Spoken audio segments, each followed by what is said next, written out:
무서운 이야기인지는 모르겠지만 옛날 이야기를 하고 싶다. 나는 중학교에 다닐 때 첫 여자친구를 교통사고로 잃었다. 사귄 지 반년 정도밖에 지나지 않았을 때라 키스도 몇 번 하지 못하고 끝나버렸다. 사고 소식을 들었을 때는 쇼크로 머릿속이 새하얘졌다. 아무것도 생각나지 않고 눈물도 나지 않은 채 그저 담담할 뿐이었다. 가족들은 무척 나를 걱정했지만 날 그저 가만히 바라봐 주었다. 그리고 몇 달 정도 지나 그녀의 빈자리가 익숙해지기 시작했을 때 꿈속에 여자친구가 나오기 시작했다. 하지만 그때는 뚜렷한 모습이 아니라 멍한 윤곽뿐이었다. 꿈에서 깨어났을 때 나는 기쁨과 슬픔이 뒤엉킨 채 울고 있었다. 여전히 나는 그녀의 죽음을 받아들이지 못하고 있었다. 그리고 일주일 정도 지났을 때 나는 다시 여자친구가 나오는 꿈을 꾸었다. 이번에도 모습은 뚜렷하지 않았지만 희미하게 미소 짓고 있다는 것을 알 수 있었다. 나 역시 기뻐서 여러 가지 이야기를 했다. 좋아했던 것, 싫었던 것, 첫 데이트를 했던 유원지, 처음 손을 잡았던 그때 그녀는 미소를 지으며 고개를 끄덕이고 있었다. 잠에서 깨어난 뒤 나는 진심으로 여자친구가 나를 만나러 와 주었다고 생각했다. 정말로 기뻤다. 이상하게도 그 이후 여자친구는 종종 내 꿈에 나오게 되었다. 슬퍼하는 나를 걱정했던 것일까? 점점 꿈속의 여자친구는 말도 하기 시작했고 모습도 뚜렷해져 갔다. 마치 살아있을 때의 모습과 똑같을 정도였다. 그 이후로 나는 꿈에 집착하기 시작했다. 내 마음대로 꿀 수 있는 것은 아니었지만 대략 일주일에 2번 정도는 여자친구가 꿈에 나왔다. 나는 공부나 동아리 활동에도 관심을 끊고 일찍 자고 늦게 일어나기 시작했다. 그 무렵부터 어머니는 내 모습을 보며 걱정하기 시작했다. 밥도 제대로 먹지 않고 점점 여유역하면서도 잠만 자는다. 나중에 들은 이야기지만 그 당시에 나는 비정상적으로 성격이 급했다고 한다.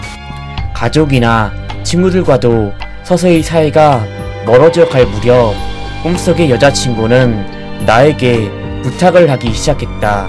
그 전까지는 그저 살아있을 때처럼 이야기만 하던 것이 어떤 것을 가져다 달라는 요청이 된 것이었다.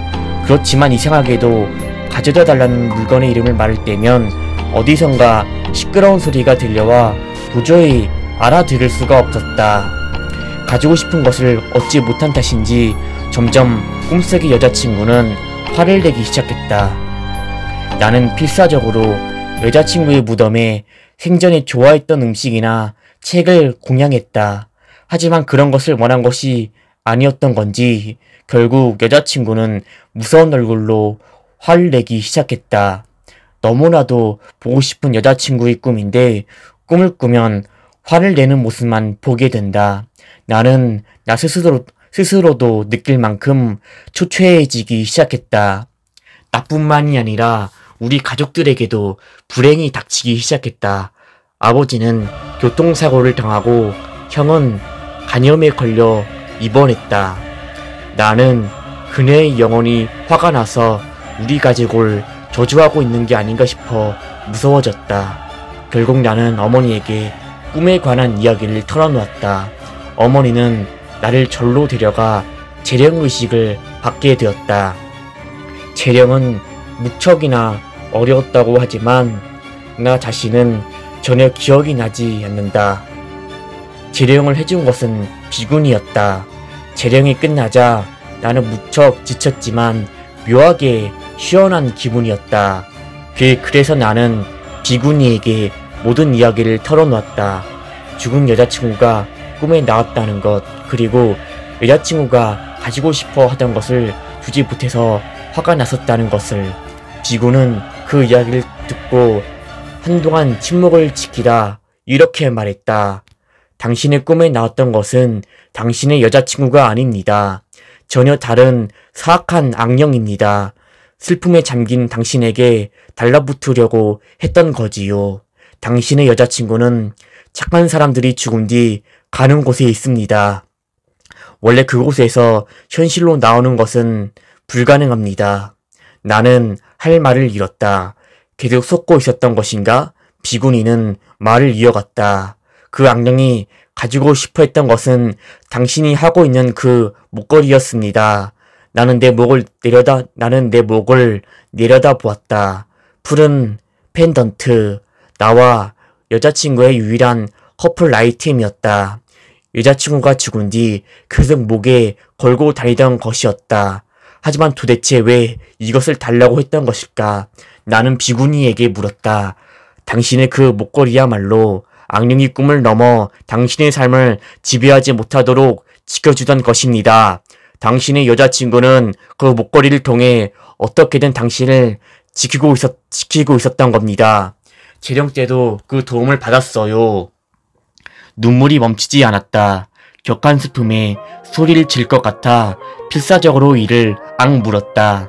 악령이 내게 말을 걸 때 시끄러운 소리가 났던 것은 여자친구가 할 수 있는 것이 그것뿐이어서였는지도 모른다. 악령은 꿈에 나올 수도 있는데 그녀가 할 수 있는 것은 그것뿐이라는 것에 생각이 미치자 눈물이 멈추지 않았다. 비구니는 상냥하게 미소 지으며 말해주었다. 당신의 여자친구는 당신이 지금 당장을 행복하게 살아가면 좋겠다고 바라고 있습니다. 자신을 잊고 다른 사람과 행복해지라고 말이에요. 그리고 15년이 지난 지금 나는 결혼을 해서 가정을 이루고 살고 있다. 나는 지금 행복하다. 아버지와 형도 그 사고 이후 건강을 되찾았다. 아내에게는 첫사랑은 사고로 세상을 떠났다고만 이야기했다. 하지만 그 첫사랑과 함께 샀던 푸른 펜던트, 나를 지켜주었던 그 펜던트는 지금도 내 양복 주머니에 고이 들어있다.